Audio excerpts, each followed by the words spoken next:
has jurisdiction over several provisions of the bill before you. President Biden's leadership made this bill possible. The president has been clear for months that default is not an option.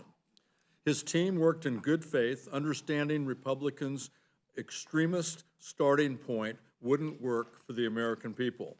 And he secured a compromise that not only protects the full faith and credit of the United States, but also protects our historic legislative accomplishments and the American people's health care while blocking draconian cuts. First and foremost, the bill before you averts what would be a catastrophic default. Congress is in charge with this basic constitutional responsibility. And just as we have done 78 times since 1960, the Republicans were willing to put our hard-earned historic economic recovery on the line to force their extremist agenda. Second, the bill represents a necessary compromise.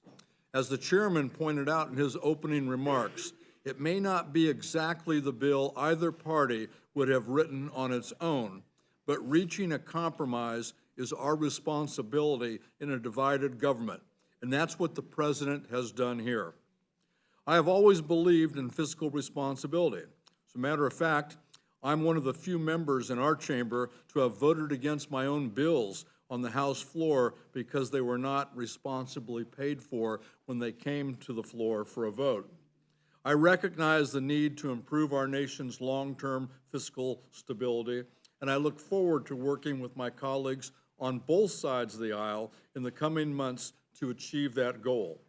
This bill establishes discretionary spending caps, essentially keeping non-defense discretionary spending flat in fiscal year 2024 and allowing for a 1% increase in fiscal year 2025, while meeting the president's proposed military funding level and maintaining funding for veterans' health care and implementation of the PAC Act.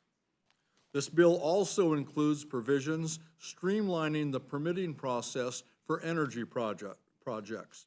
Reforms, I'm hopeful, will allow for rapid deployment of renewable energy projects across our country and maintains virtually all of the Inflation Reduction Act passed by the Democrats last year. I'm particularly appreciative that the climate portions of the IRA are protected and that the Medicaid program remains fully intact in this agreement. It's important to note that the bill does claw back significant IRA funding for the IRS. While I have not seen a CBO estimate yet, I think it's worth pointing out that rescinding IRS funding actually makes this bill more expensive, not less expensive. A well-funded IRS is in the best interest of everyone, especially working-class Americans.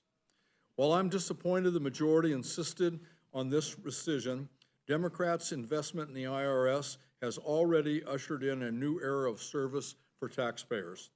This filing season, calls answered skyrocketed, and more Americans got the assistance they deserve. I'm confident the agency will continue to use the Inflation Reduction Act's investment to deliver full and fair tax administration, and we will continue fighting to ensure it has the resources it needs to hold tax cheats accountable. I'm also concerned by funding cuts for mental health. My understanding is that this legislation slashes funds for mental health professional training, mental health services for healthcare workers, and mental health access for children. I strongly believe that after climate change, mental health is the biggest crisis we face, and I do not see the logic in cutting mental health funding, especially right now.